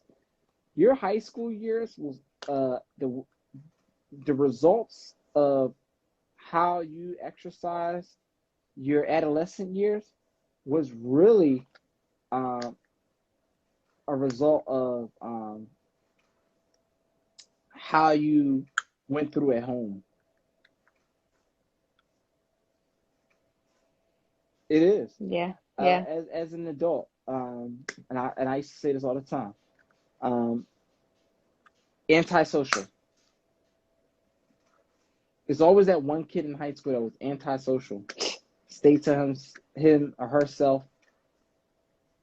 Okay, I was socially awkward. You had that one. Now, was it because at home? Was it because at home they was in that same predicament with their siblings, or were they the only child and didn't get that attention, love, and affection from their parent or guardian? Right. I was on my own at 16. I graduated high school and with my boyfriend. So, Okay. yep. So, all right, wait. So you graduated. So wait, you said you was on your own as of 16, like you moved out. Yep. Yep. So Yep. what? I mean, if you don't mind me asking, Yeah. like, what happened that you had to move out like when you was like 16? So Why such a my young grand age? no, my grandparents raised me pretty much, but there was times in my life where I'd live with my mom periodically, here or there. I'd live with my mother, but my mother was a very abusive person. I was 15 years old, and she's like, "Move back in with me for the summer and watch your sister, and I'll buy you a car." Yeah, she bought me a car, and then she just took it away. So I moved out and ended up living with my boyfriend, and I've never lived back home since. So I've literally been on my own since I was 16 years old. But my parents sucked. So, and I used to have a lot of resentment, talking about baggage. My dad was non-existent and my mother was abusive, and I didn't have a lot of direction. I was raised by grandparents who had 7 children and then got me. My grandmother had like a seventh grade education, and my grandpa was forced to get his high school diploma later in life because he had a job that required him to get that, or he wouldn't have ever got that. But so I didn't have a lot of direction in my life, and I had a lot of resentment because if I had a little bit of direction, maybe my life would have been different. I've never done anything bad or anything like that, but I could have been so much more earlier in my life, and my life could have taken such a different path had I had just a little bit of direction in it. So So okay. So when you were in thank you for mentioning that. So when you were in high school, were you socially awkward? no, mm-mm. You I have always very been outspoken? extremely extroverted and outspoken. I don't know a stranger. I'll talk to anybody. I mean, don't. I mean, that's just who I am. I love people. Like, I genuinely love people too. Did I you? genuinely care. Mm-hmm. Did you have siblings? So I have three half sisters. We don't have we have the same. Like, I had one sister, we had the same mom, and I got two sisters, we got the same dad, but none of us are really that close because I wasn't really raised around them. When we I was talk, about to ask you were y'all around the same age? no, I'm actually like I think 8 or 9 years older than the other ones. Oh yes, I can only imagine definitely with you being 8, 9 years older, and then she had children that late in the game. You know, I can only imagine you having a lot of um I don't want to say separation issues, no, or basically like, did she devote more attention to those children than Oh she did yeah, to you? yeah. Like I was just the kid hanging out with grandma and grandpa. I mean, my mom wouldn't even come to see me. My dad, he never showed up. So I don't even have a whole lot of memories of my parents growing up because they just weren't there. My mom, I do have memories, but no good ones. They were all just like she was abusive, like hit me and was just mean until So I got old enough to say, touch me again, I'm gonna knock your ass out. And that was the right, end of that. So we right. don't really have any kind of Was relationship. that when you was like were like 16? No, I was actually even older than that. And she drew back. She's like, she's gonna punch me, and I'm like, you hit me, and I'm gonna knock your ass out. And then she never threatened to hit me again. But we don't talk. It's just better. Some people are, people. You got to honor your father and your mother. Well, no, I don't. Some people are just better left over there. Did You you know. do you hold that? Did you hold that as baggage in your pre-adult years? Yeah, I think I did. Not the Yeah, adolescent stage. I'm talking about little like even after high school. yeah, I think so. I think it took a minute for me to realize, like I was, saying, you got to forgive them, if only for yourself, because you can't carry that with you. So yeah, I've let it go, and it doesn't affect me anymore. But it did, not only because they were abusive to me or non-existent, but because they treated my siblings so much different. Like, they were there for my siblings. They were present at ball games. They were there in their life, but they weren't there in my life. And then, so yeah, it kind of sucks. Okay. Did you see a therapist about it? Did you feel like you had a need to see a therapist to talk about that? My mom made me go to therapy when I was in junior high school, and she would send me on my bicycle by myself to ride to the therapist. And the therapist felt so bad for me. She would take me out to get me ice cream, and my mom never showed up because she thought we needed counseling, but she never went. So it wasn't me, it was her. I mean, I think I've been smart beyond my years, like even at a young age. Like, I've never done drugs, for instance. I'm not a drinker because I knew at a young age that's not what I wanted to do. Because I've seen the effects it had, even at my young age.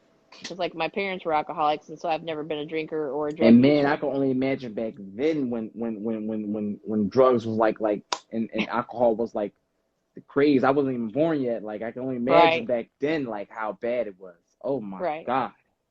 I think it's probably worse now. You think so? I think so.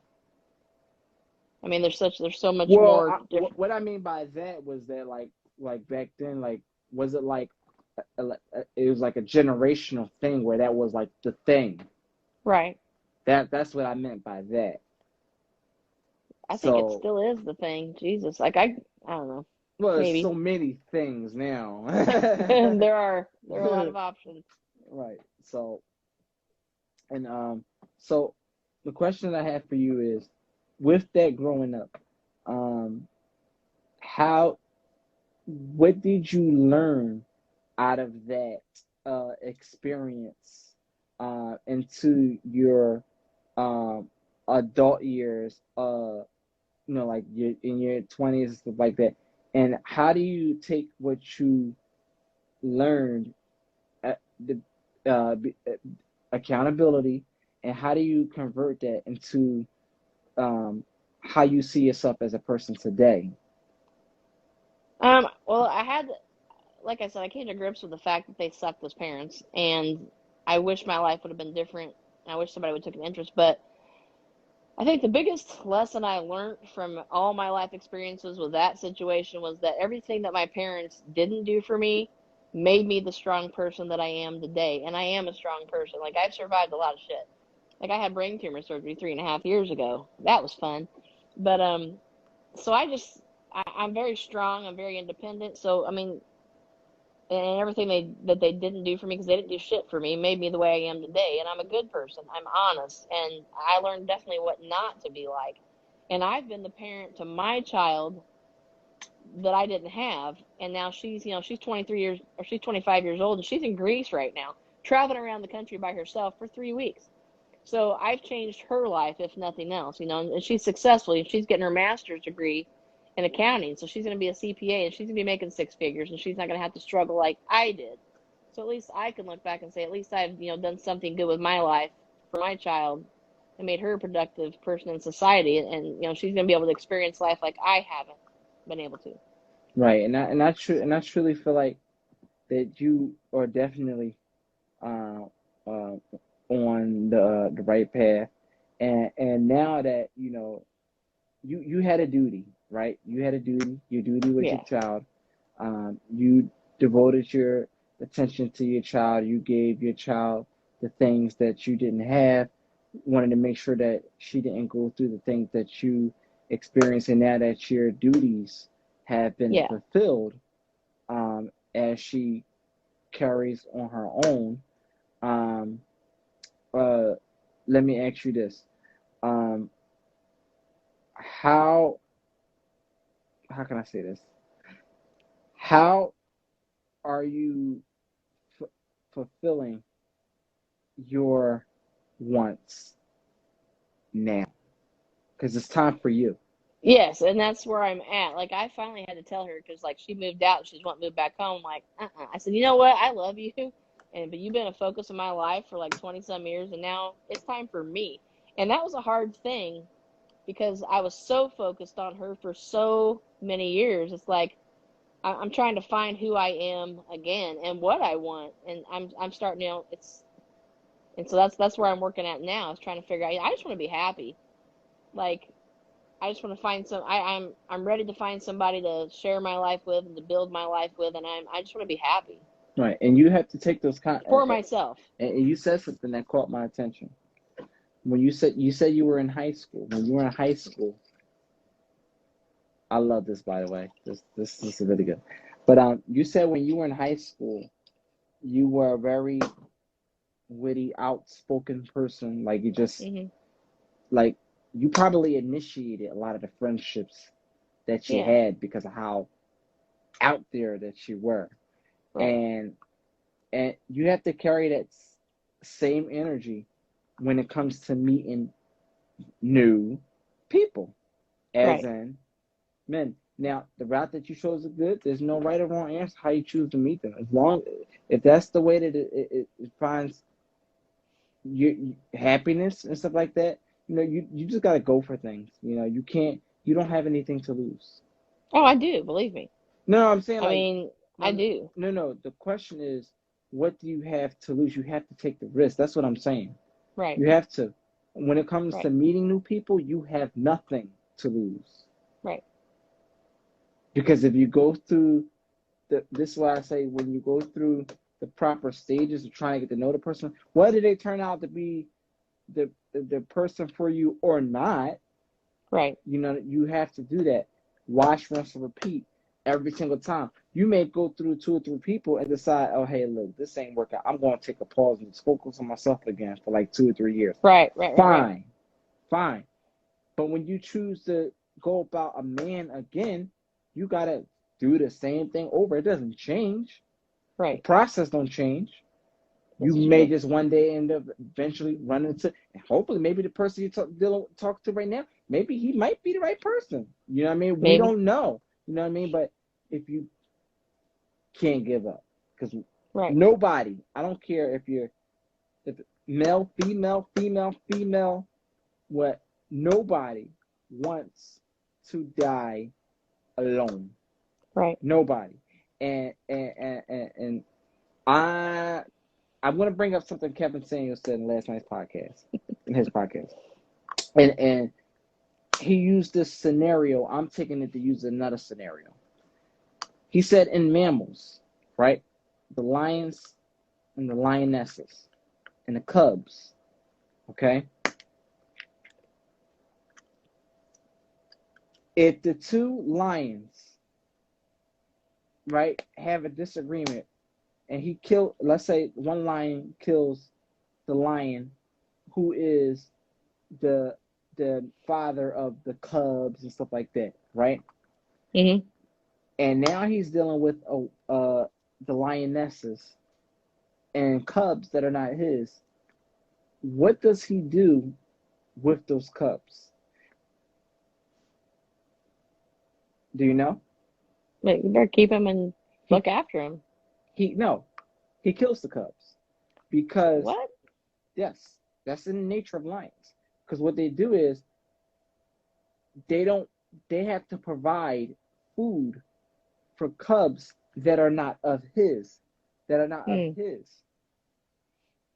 And the whole purpose of him killing the lion and killing the cubs is so he can mate. What do? We're not humans, they don't think, they just do what they do. Right. They kill the cubs and then they marry the woman. No, not marry, they marry, so I married. They mate with the woman, with the lioness, and make their own family of cubs. And when we convert that back to relationships, okay, um, you have to you have to just you have to go out there and just try, because they went out there, did what they did with nothing, with the mindset that nothing to lose. Mhm. You know what I mean? I mean, I don't want to turn it to like I don't want to turn it to like a bad analogy, but what I'm trying to say is that when you're meeting somebody new, you know, there is no worry on what's going to happen, this and the third. You don't know them. Right. You know what I mean? And you Yeah. have to keep trying until you find uh your happiness. Some people don't have, like you said, don't have the structure where they can have somebody, you didn't have the person to guide you, tell you what kind of man to meet and stuff like that. So, we can't look back on yesterday. We just gotta live for now. Mhm. But That's you right. can't live for now if you're still holding on, like you said, to the past. Yep. That's very true. I agree. So you're definitely on the right path. And Yeah. I hope it works out with you two, man. I mean, Definitely. I don't know. I mean, he's 35, which is he's like 13 years younger than me, and he's got 3 little kids. So I don't know. How old is I kids? like him. 6, 8, and 11, I think. Um, it's funny. This person, this lady's podcast that I was on, the doctor. She said one of the rules is, she says, if a man, this is her rule, if one of his man's kids is 5 years old or younger, run. He ain't available. Yeah. I Well, I mean, think he just made it. just to be honest, my kid is 25, so I'm free. I'm You're not free. tied down by anything. So it's definitely something to think about. Is he a single father? Yes. No, well, he's got I don't know. I guess he's got an ex. All 3 of his kids are by the same person. I'm not sure if he was married or not. We haven't really talked that deep about that kind of stuff yet. Is he co-parenting? Yeah. Yeah, because I asked him, he's like, I was like, what are you doing today? He's like, I get my kids later. I was like, well, what's your schedule? He goes, I don't have a schedule. We just, we have a good relationship. I can get them whenever I want.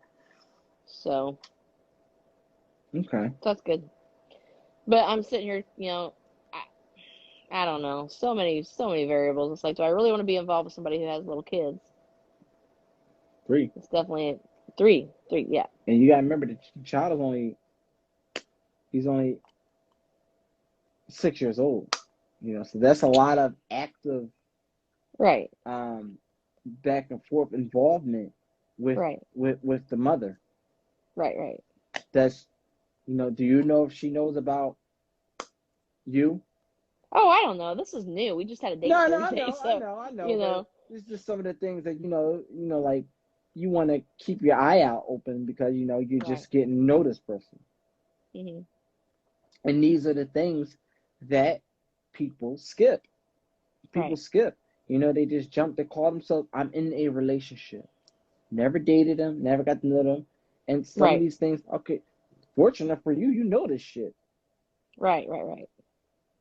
You know, you got people that dating people a long time didn't know that they was married. That's true. You know what I mean? That's very true. Fortunately, you know I this. do. Yeah. Yeah. So, you know, just something to keep in mind. I Definitely. mean, in the meantime, between time, you're going out, you're having a good time. We'll see him again. You don't know how Right. things are gonna go. You know what Right. I mean? So just give it a try, man. I enjoy I'm talking. trying. I enjoy talking to you. Damn, You it's too. been almost 2 hours. See, two See? hours. See? Mhm. Yeah, boy. I think Facebook is being nice to me now. Yeah. Yeah, I've never gotten kicked off, so I Actually, don't know. you were the one that was on my podcast when I first introduced my soundboard. That's true. I was like, hey, look, I like this thing right here, man. Yeah, man. All right, man. I appreciate the conversation. Definitely. I have a good one. You too.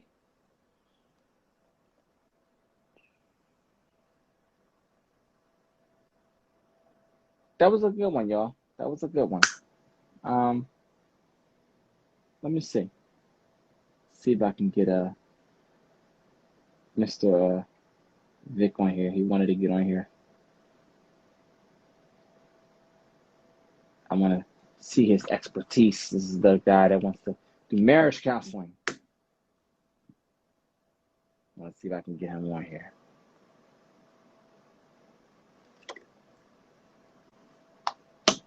But I definitely enjoyed the time, y'all. That was a good convo. This will be up. Um, we're gonna start our series. Um, hopefully by either maybe this Wednesday or Sunday. I'm toying around with it, but the conversation is coming. What does a woman look for in a man? What does a woman look for in a man? And we're gonna have more of these conversations as well too. Give people the opportunity to open up, and you know what I mean. It's gonna take some time. It's gonna take time, but you know, we're doing a damn thing, man. One podcast at a time. One podcast at a time. But it has been very well, guys.